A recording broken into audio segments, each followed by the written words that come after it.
आप देख रहे हो डीपीके न्यूज़ और आज हमारे साथ अभी जो राजस्थान के अंदर जो पंचायती राज चुनाव चल रहा है तो गंगानगर जिले के अंदर पंचायत समिति सूरतगढ़ के अंदर हम पहुंचे तो सूरतगढ़ पंचायत समिति के अंदर अब की बार राष्ट्रीय लोकतांत्रिक पार्टी ने अपने यहाँ से प्रत्याशी उतारे हैं। तो वार्ड नंबर 7 से जो गुडली रघुनाथपुरा जो वार्ड आता है वहाँ से हमारे साथ है हरी बेनीवाल। तो हरी बेनीवाल सूरतगढ़ विधानसभा के अंदर अपने जो मजबूत स्थिति से यहाँ पर काम करते हैं, किसानों की हमेशा इन्होंने आवाज़ उठाई है। तो आज इनसे बात करेंगे। इनके सामने जो दो दिग्गज परिवार है कांग्रेस और बीजेपी से। तो आज साबराम जी पूनिया जो गुडली पहले प्रधान भी रह चुके हैं, उप प्रधान तो प्रधान भी रहे हैं, तो पूर्व प्रधान रहने के नाते अब की बार उन्होंने निर्दलीय प्लस कांग्रेस से फार्म भरा है, 2 फार्म लगाए उन्होंने। तो उनके सामने ये हरी जी बेनीवाल ने जो चुनाव लड़ेंगे तो इनसे बात करेंगे। 2 इनके परिवार सामने, एक लेगा परिवार, एक पूनिया परिवार। तो अपने आप को वहाँ कैसा ये मजबूत स्थिति में अपने आप को मानते हैं और कौन कौन से मुद्दे हैं इन दोनों जो वार्डों के, और यहाँ की जो सीट है प्रधान की वो भी एक सामान्य सीट है। तो साहब चैनल के अंदर स्वागत है आपका। धन्यवाद सुभाष जी। और सबसे पहले तो आपके चैनल के माध्यम से मैं सूरतगढ़ पंचायत समिति के और जितने भी मतदाता हैं उन सबको कहना चाहूँगा कि ये आपके लोकतंत्र का एक पर्व है, इसके अंदर आप अपनी भागीदारी निभाएं। और बाकी बात कही सुभाष जी, आपने जैसे बताया कि 2 दिग्गज खानदानों की जहाँ तक बात है तो राजनीति के अंदर आने के बाद में ये दिग्गज बने हैं, पहले दिग्गज नहीं थे। आज तक इन्होंने लगभग 20-25 साल से लेगा परिवार है वो राजनीति में है। और इतनी ही अगर बात करें आप लगभग 35 साल से साबराम जी पूनिया पूर्व प्रधान ये भी राजनीति में है। लेकिन गुडली और रघुनाथपुरा के चकों का मैंने हाल देखा है, वहाँ पर सिंचाई खाड़ों की मैंने स्थिति देखी है। आम आदमी नरेगा मजदूर से लेकर एक दिहाड़ी मजदूरी करने वाले मजदूर को मैंने देखा है, कामकाजी लोगों को वहाँ पर देखा है। अभी पिछले ही कुछ दिनों के पहले 10-15 दिन पहले एक साथी ने वहाँ पर आत्महत्या की थी। उसके बाद में मैंने वहाँ के जवानों, किसानों, मजदूरों की आर्थिक स्थिति का जब वास्तव में ईमानदारी से विश्लेषण किया तब ये पता चलता है कि आज तक वास्तव में राजनीति को जनता के लिए किया ही नहीं गया था। ये 5 दिन के लिए या 10 दिन के लिए लोगों को झांसे में लेते हैं, लोगों से रामरमी करते हैं, लोगों को किसान हितैषी, जन हितैषी, लोक हितैषी नेता बनाने का ये मखौल करते हैं, ये दिखावा करते हैं। एक्चुअल में जब भी चुनाव हो जाते हैं उसके बाद में जनता वहाँ पर त्रस्त है।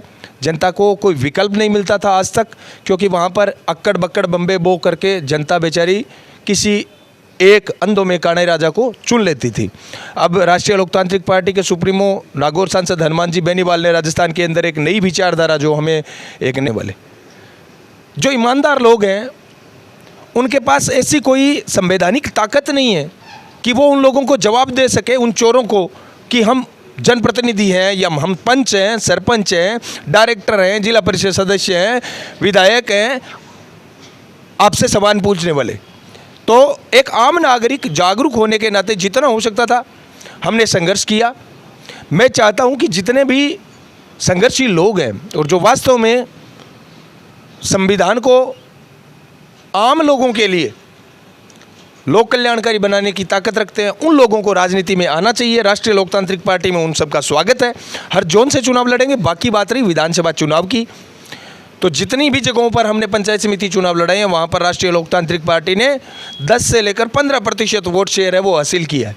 नई राजनीतिक पार्टी जो भी आती है उसके अंदर मैं मानता हूं कि स्टार्टिंग के अंदर ईमानदारी से हम इस बात को स्वीकार करते हैं कि बहुत कम लोग जो है उसके अंदर पार्टिसिपेट करते हैं।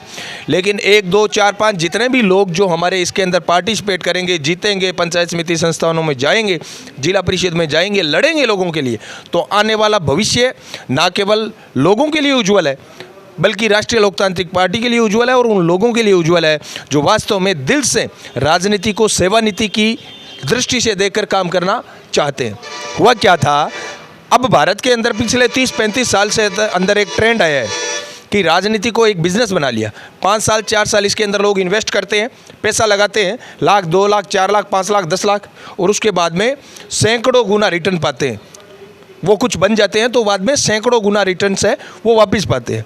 मेरी पब्लिक से इतनी ही एक डिमांड है या सुझाव कह लो, अपील कह लो, निवेदन कह लो, अनुरोध कह लो कि ये एक छोटा रिचार्ज है। 2 साल का, 2.5 साल का जो टर्म बचा है पंचायती राज का, इसको वैसे तो खिचड़ी बना दिया गहलोत जी ने, पायलट जी ने। पंचायती राज जो राजस्थान गौरवशाली स्टेट था उसको खिचड़ी बना दिया है। आज एक एक जिले में 4-4 चरणों में, आप देख रहे हो 3 चरणों में गंगानगर जिले के अंदर चुनाव हो रहे हैं। कभी सुना था एक ज़िले में 3 चरणों में चुनाव हो रहे हैं।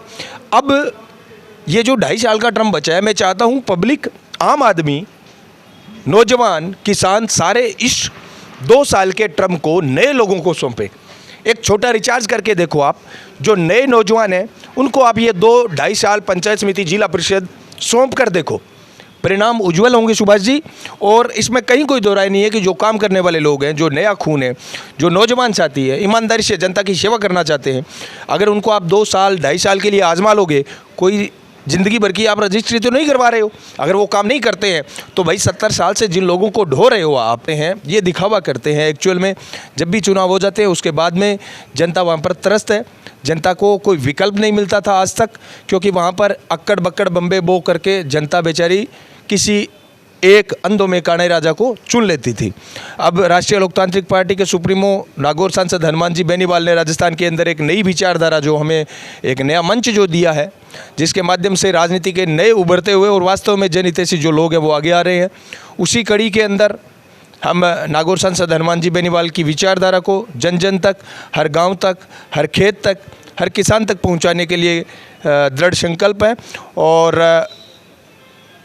अभी इससे पहले मैं बताता हूँ आपको, वहाँ पर जब मैं किसान जागृति मंच के माध्यम से काम करते हैं, हम किसानों को जगाने का काम करते हैं, तब बहुत सारी समस्याएं ऐसी आई थी जो एक आम आदमी भी अगर जागरूक हो तो वो कर सकता था। लेकिन इन नेताओं, चाहे वो कांग्रेस के थे चाहे बीजेपी के थे, ये टस से मस नहीं हुए। इन्होंने लोगों की, जनता की जो समस्याएं थी वो बिल्कुल नहीं सुनी। मुझे बताने की कोई ज़रूरत नहीं है, क्योंकि वहाँ की जनता जानती है कि उनकी क्या समस्याएं हैं और कौन से नेता उनकी समस्याओं को सुनते हैं। तो अरिज जी, जैसे राष्ट्रीय लोकतांत्रिक पार्टी ने अब की बार जो पंचायतों के अंदर, जो ग्रामीण क्षेत्र के अंदर जो चुनाव लड़े, हमने देखा है पूरे राजस्थान के अंदर जो पहले भी चुनाव हुए उसके अंदर राष्ट्रीय लोकतांत्रिक पार्टी उभर के आई, उसने मतलब जो वोटों का जनाधार है काफ़ी मिला। तो इस सूरतगढ़ विधानसभा की बात करेंगे। सूरतगढ़ विधानसभा 2023 के अंदर जब यह विधानसभा चुनाव होगा, तो अभी विधानसभा चुनाव भी नज़दीक आने वाला है। कांग्रेस सरकार का 3 साल का कार्यकाल पूर्ण हो चुका है। तो क्या लगता है, यहाँ से पार्टी की वो बड़ी जिम्मेवारी आपको दे रखी है विधानसभा के अंदर, तो आप अपने ही वार्ड के अंदर चुनाव लड़ रहे हो, इसके अलावा भी कई ऐसे वार्ड हैं जहाँ से आप चुनाव लड़ोगे? बिल्कुल, सूरतगढ़ के 23 जोन हैं पंचायत समिति के, और ज़्यादातर जोन से हमारे 1-1-2-2 उम्मीदवारों के, दावेदारों के फ़ोन आ रहे हैं। सुभाष जी, हुआ क्या था, आज तक जनता को क्या है, कोई विकल्प मिला नहीं था, जिसके कारण जनता भी त्रस्त थी और जो लोग वास्तव में जनहितैषी काम करने के इच्छुक थे।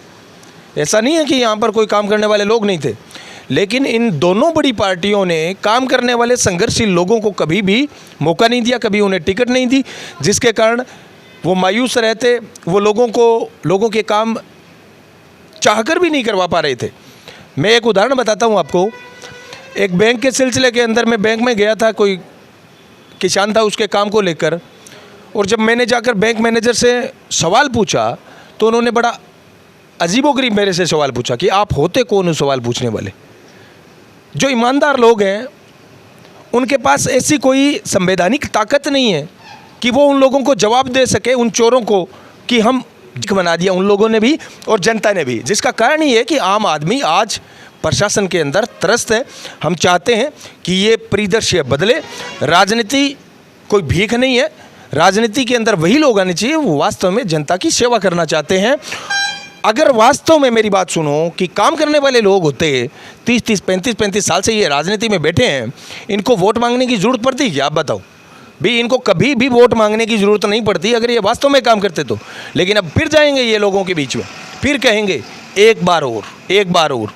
मतलब जब तक ये रहेंगे, राजनीति इनकी 4 दीवारी के अंदर रखेल बनकर रहेगी। राष्ट्रीय लोकतांत्रिक पार्टी का जो ये मंच आदरणीय हनुमान जी बेनीवाल ने, नागौर सांसद ने सौंपा है, वो राजस्थान के अंदर राजनीति को चंद परिवारों की 4 दीवारी से आज़ाद करवाकर गरीब से गरीब आदमी की दहलीज तक राजनीति को लोक कल्याणकारी स्वरूप देने के लिए काम कर रहा है ये मंच।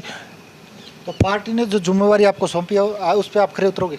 बिल्कुल, 100% खरा उतरने की तो मैं नहीं कह सकता, लेकिन हमारा जितना सामर्थ्य है, क्योंकि नई पार्टी है, नए लोग हैं, और आपको पता है कि जो नए लोग होते हैं या जो ईमानदार लोग होते हैं राजनीति में आते हैं, तो आर्थिक रूप से ज़रूरी नहीं है कि वो उतने संपन्न हो।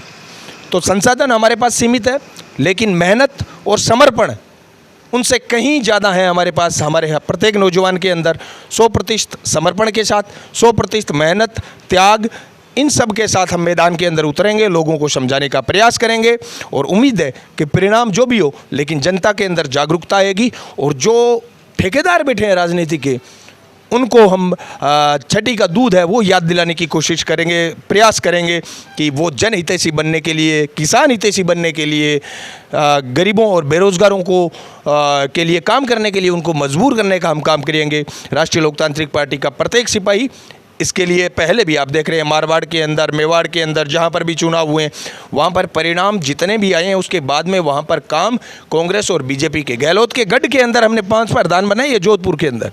तो ये परिणाम जो बदल रहे हैं ये आने वाले राजस्थान के लिए एक उज्ज्वल संकेत है, साफ संकेत है कि राजस्थान का जो भविष्य है वो उज्ज्वल है। तीसरी ताकत उभर रही है। प्रदेश की पहली स्थानीय जो क्षेत्रीय राजनीतिक पार्टी है रालोपा, ये जरूर न केवल राजस्थान के भविष्य को सुधारेगी बल्कि प्रत्येक नौजवान किसान के भविष्य को सुधारने का हम प्रयास करेंगे। तो हरी जी से एक बार फिर हमारी मुलाकात होती रहेगी, क्योंकि चुनाव अभी 18 तारीख को चुनाव होने, तो अभी तक इन्होंने फार्म भी नहीं भरा, लेकिन यहाँ की जनता को तय करना है, सूरतगढ़ की पंचायत समिति को जनता को तय करना है कि उनका प्रतिनिधित्व करने के लिए कौन आगे आएगा। तब तक देखते रहिए DPK न्यूज़ में आपके साथ।